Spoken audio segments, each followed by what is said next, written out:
सीताराम में बीना शर्मा न्यूमरोलॉजिस्ट बनाता है अंक ज्योतिषी के हर स्वरूप को अलग तरीके से पेश करता है। आज जो भी मैं वीडियो डाल रही हूँ वो सिर्फ बच्चों के ऊपर है कि बच्चों को किस प्रकार से अपने अंकों के आधार पे माइंड सेट करना है कि आपको कौन से नंबर आपके लिए सबसे बेस्ट रहेंगे, कौन से नंबर आपके लिए सुटेबल रहेंगे।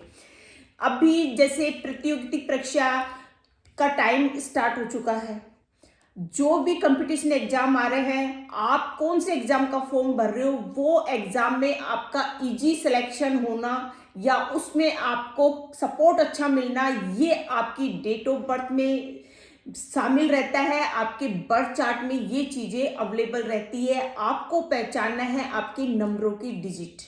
अभी जैसे जेई मेंस के एग्जाम स्टार्ट हो रहे हैं, तो जेई मेंस में किन किन बच्चों के सिलेक्शन आसानी से हो जाएंगे, किन किन बच्चों के सिलेक्शन में थोड़ी दिक्कत आएगी, किन किन बच्चों का सिलेक्शन प्योर तरीके से उनके लिए ये एग्जाम बना ही नहीं है, ये आज मैं आपको विस्तार से बताऊंगी। क्योंकि जेई एग्जाम जो होते हैं वो इंजीनियरिंग के लिए सबसे टफ एग्जाम होते हैं। आपको इससे ये एग्जाम देने के अलावा आपको इसमें क्या है, टॉप इंजीनियरिंग कॉलेज आपको मिलेगी जिसमें आईआईटी वगैरह ये सबसे मेन होती है। तो क्या आपके बच्चों में वो नंबर है, उनका बर्थ चार्ट बनता है, बर्थ चार्ट में वो नंबर देखना बहुत जरूरी हो जाता है कि जो आपको इन प्रतियोगिता परीक्षाओं में सफलता दिलाएंगे। वो सीरीज होती है जो आपके बर्थ चार्ट में बनी हुई होती है ताकि आपको अच्छी स्पॉटलाइट मिले। मेहनत तो देखो सबसे बेस्ट है ही, मेहनत तो करनी है, बिना मेहनत करे खाली बर्थ चार्ट भी किसी काम का नहीं होता। पर आपको क्या कहते हैं ना, वो घुमाता नहीं है। आपका फ्यूचर कुछ और लिखा हुआ है, आप प्रतियोगिता परीक्षाओं के कंपटीशन एग्जाम में लगे हुए हो, तो कई चीजें ऐसी होती है, कहीं ना कहीं भीड़ चाल भी बहुत ज्यादा होती है कि हर कोई भीड़ चाल चल रहा है कि इसने जेई का दे रहा है तो अपन भी यही एग्जाम दे, तो ये चक्कर भी आपको गुमराह कर देते हैं। तो आज मैं आपको इस बारे में बताने आई हूं कि आपको जेई के एग्जाम के लिए वो कौन से नंबर है जो आपके बर्थ चार्ट में सबसे फर्स्ट पोजीशन पे आते हैं।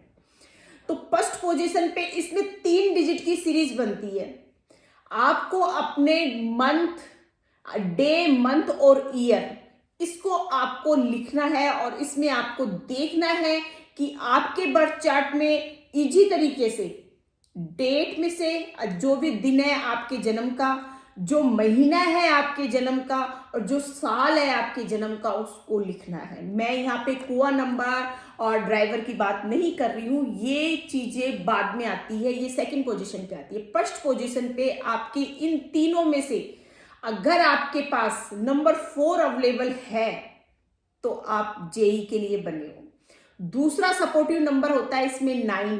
अगर 9 आपके बर्थ चार्ट में आ रहा है या आपकी डेट ऑफ मंथ में आ रहा है तो भी आप इसके लिए बने हो।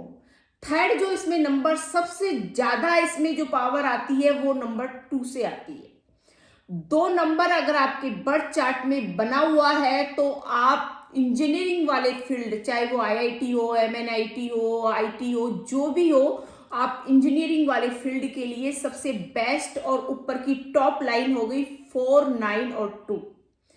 4, 9 और 2 अगर आपके बर्थ चार्ट में है तो इस प्रतियोगिता परीक्षा में मेहनत के साथ साथ आपको ये नंबर अगर मिल गए तो आपको सफलता, कोई नहीं रोक सकता आपको सफल होने से लिए।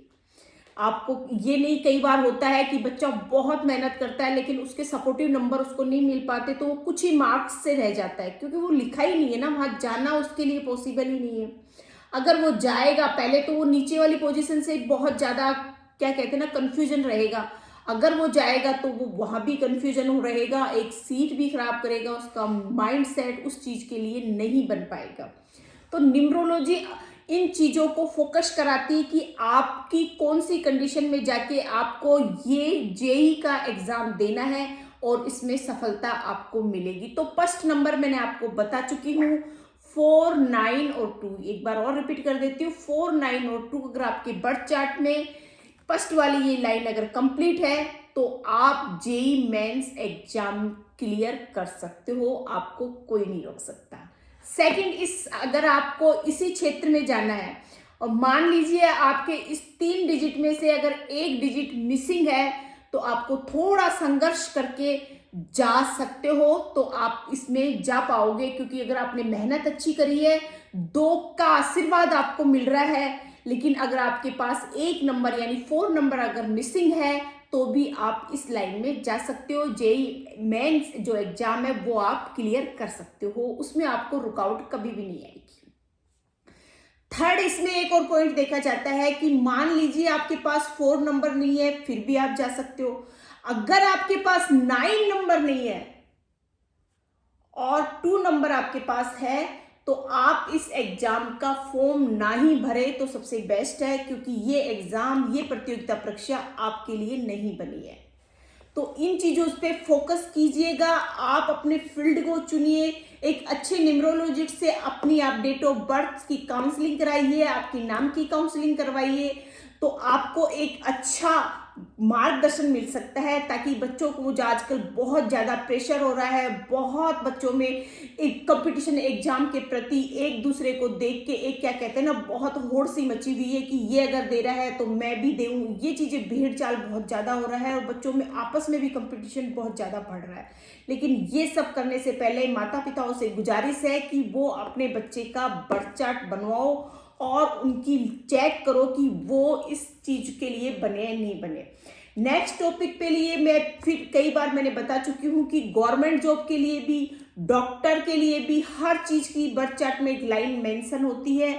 उनको आप डिटेल से जाओगे तो वो चीजें अगर आपको सपोर्ट करेगी तो ही आप इस फील्ड के अवेलेबल हो, वरना ये फील्ड आपके लिए नहीं है।